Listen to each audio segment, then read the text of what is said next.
Mr. Brown is president of Bremen Casting, Inc., located in Bremen, Indiana. Bremen Casting is a fourth-generation family-run business which was started by his great-grandfather in 1939.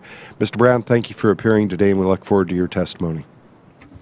Good morning, Chairman Tipton, Ranking Member Murphy, and members of the subcommittee. Thank you for this opportunity to testify before you on this timely subject of the President's Climate Action Plan.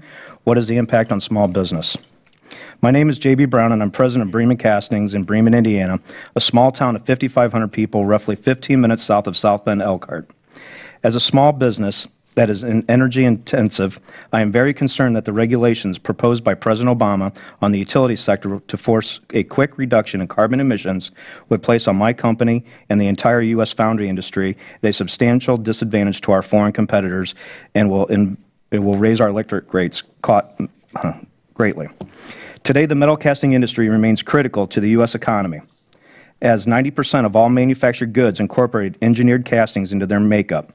Castings are used in cars, trucks, planes, railroads, ships, air conditioners, refrigerators, lawnmowers, oil and gas field equipment, medical devices, water infrastructure, wind turbines, tanks, bombs, just to name a few areas.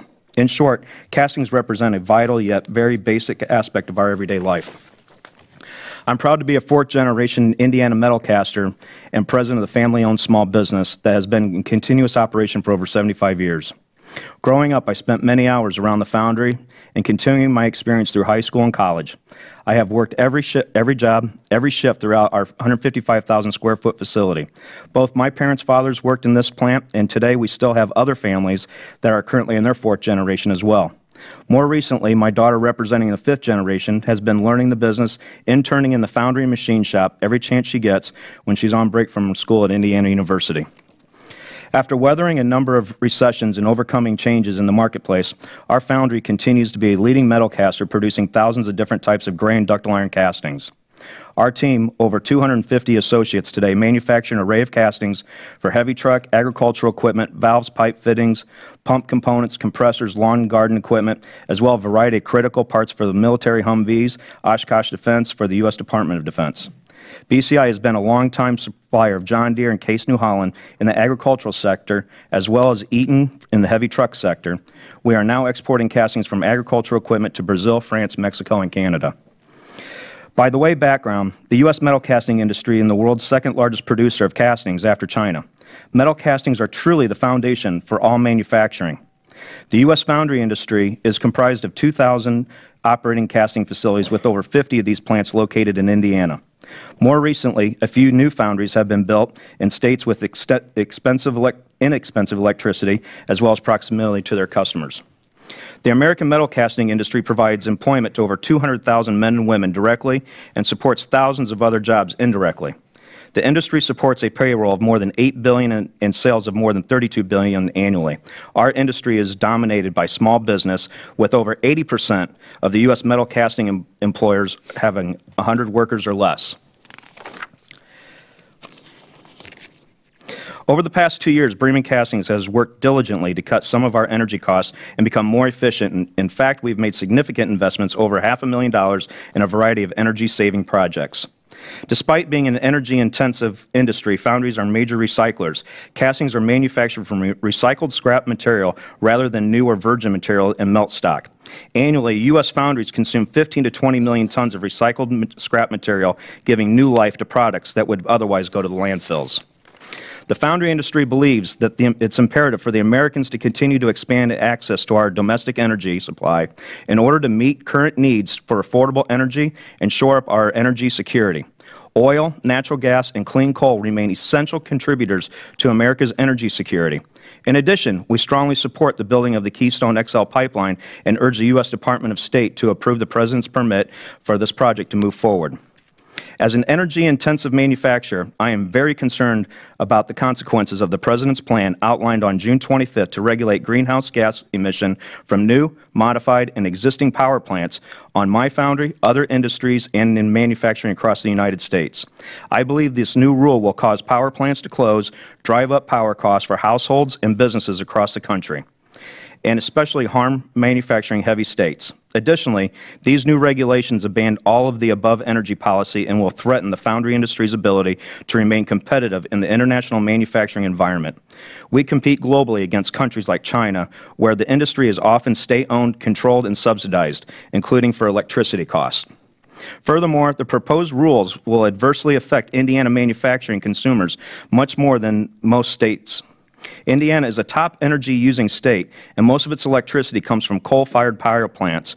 Currently, coal generates about 40% of electricity in the U.S. However, in Indiana, it's 80%. The proposed utility rules will make Indiana manufacturing, including BCI, less competitive with other states that aren't coal-dependent and countries that don't have strict rules in place, ultimately costing jobs. Energy is the lifeblood of the U.S. foundries and most manufacturers, and even slight competitive advantage if the price of energy can make an enormous difference for the companies like mine that compete globally. Like all manufacturers, we benefit from the decreased production costs attributed to lower energy prices.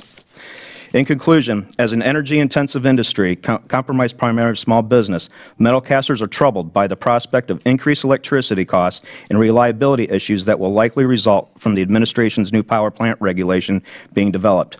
Establishing new stringent and burdensome regulations on the power sector will have a negative effect on all U.S. manufacturers, regardless of company size, consumers, or long-term health of the U.S. economy and the prosperity of American workers. As we are transitioning our power generating fleet, utilities need flexibility to ensure that they can manage these emerging environmental regulations while continuing to control costs. We don't need more regulation roadblocks as the country and our industry struggle out of this recession. Thank you for the opportunity to appear before you today. I look forward to your questions. Thank you, Mr. Brown. Our next witness is Dr. Mr. Brown, you comment, and I agree, the importance of manufacturing in our economy and in your business, metal castings, the importance of that.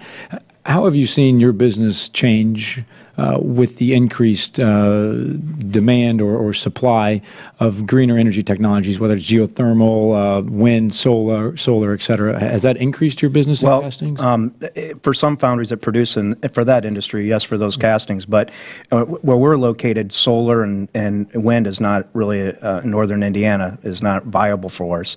One thing that we are seeing is from our customers where we have an energy surcharge, and as our electric rates go up, so does the price of our castings. So they go to states that have manufacturers or can get castings that don't have such a high energy surcharge. So we're being, I don't want to say punished, but we're losing work because of that. I would imagine in your business it's a pretty energy-intensive production to produce these castings. Have you done anything internally within your company to perhaps make it more efficient with energy costs? Yeah, that's right. Yeah, we spent about $500,000 last year on energy-efficient new technologies, and also we work with our town. But one of the things that we can only melt between 6 p.m. and 6 a.m. And if we go above those time periods, we get fined essentially about $15,000 for the rest of the month because of how much electricity that we do use. It's about 40% of our cost. Okay. So it does hurt us. Well, thank you. Yeah. Mr. Brown, in your testimony, you said that 40% of the cost of production of your castings is energy. I have a company in my district actually who got the #1 award for the casting of the year. Last year, and so I've toured their plant. I know what you do, appreciate what you do. I did some quick calculations here, and if we, because of where you live, my state's very similar to yours, and about 85% of the energy that we get is produced from coal. So I would assume that I think other testimony said anywhere from 30 to 80% of the increased cost as a result of going to something else. If you had to go to natural gas, you would raise your cost of operation roughly 14% from 40%, or excuse me, your energy costs would go from 40% to 54% of your total budget. What's your? Don't have to tell me how much money you make, but what's your spread? Is it less than 14%? It's definitely less than 14%. So in other words, you're going to go out of business if you can't raise the cost of the production of your product to be able to put a margin back in there to cover not only the cost of the electricity, but also something that you can go to the bank with and keep everybody. And that's 100% true. I mean, we have to have a higher margin to be able to invest in for future growth and better electric and everything else. And being a small business, we do have small margins. You're in business. You're working. Is this taxation via regulation? It could be looked at that way, yes. And but we're not going to be able to afford to pay those taxes. But you aren't going to be able to afford it. I think Mr. Lichtemeyer's point in terms of going up to 54% of your overall costs, and that expands your margins. Where are your people going to get a job if we've relinquished those to people overseas? They're not going to. They're not going to be able to do it. And Mr. Brown, a number of experts have credit lower and stable domestic energy prices for helping contribute to domestic energy manufacturing rebound. How important are stable energy prices for your business? Well, our customers would love that. That way they could know what their products are going to cost. And when they do fluctuate, so does the price of those materials and to get them their materials. So having a constant price would be wonderful for everybody. And knowing what we can charge year over year, we can only go to our customers so many times for price increases. And when the energy fluctuates so much in price, that changes the price of that product. Thank you. Mr. Brown, it caught my eye. I'm a small businessman. We're a large power user in our local area through our REA. And you've been pursuing demand efficiency, or it's been imposed on you because you're only able to actually produce for over a 12-hour period. Is increasing demand efficiency, in your opinion, is that a viable greenhouse reduction strategy to be pursuing? Yes. Yes, I do believe it is.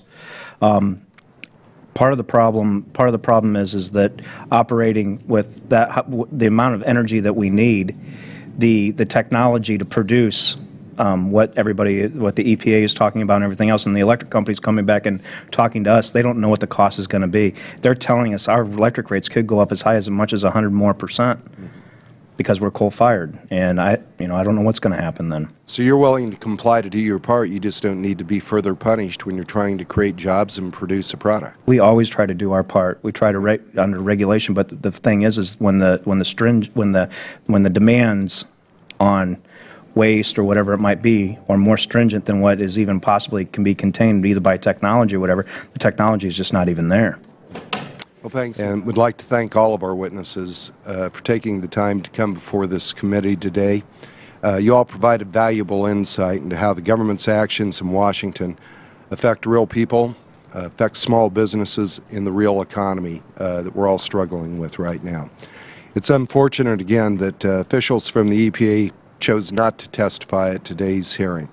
If they had, I'm sure that they would better understand the importance of involving small businesses early in the rulemaking process, and this would benefit not only small businesses, but I believe the EPA as well.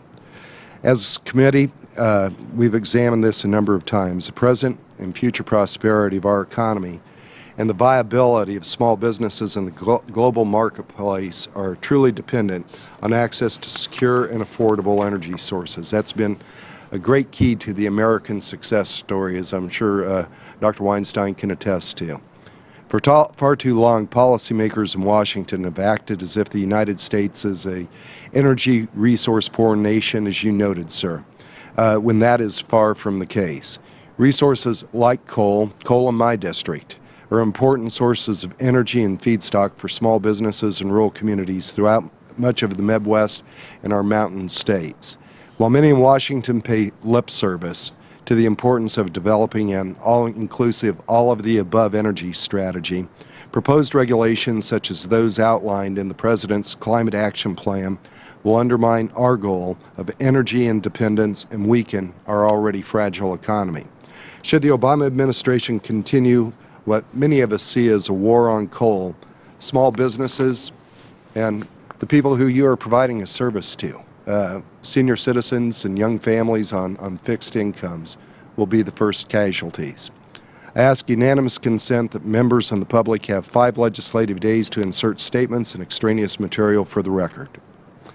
Hearing no objection, so ordered, and the committee is now adjourned. Thank you again, gentlemen, for being here.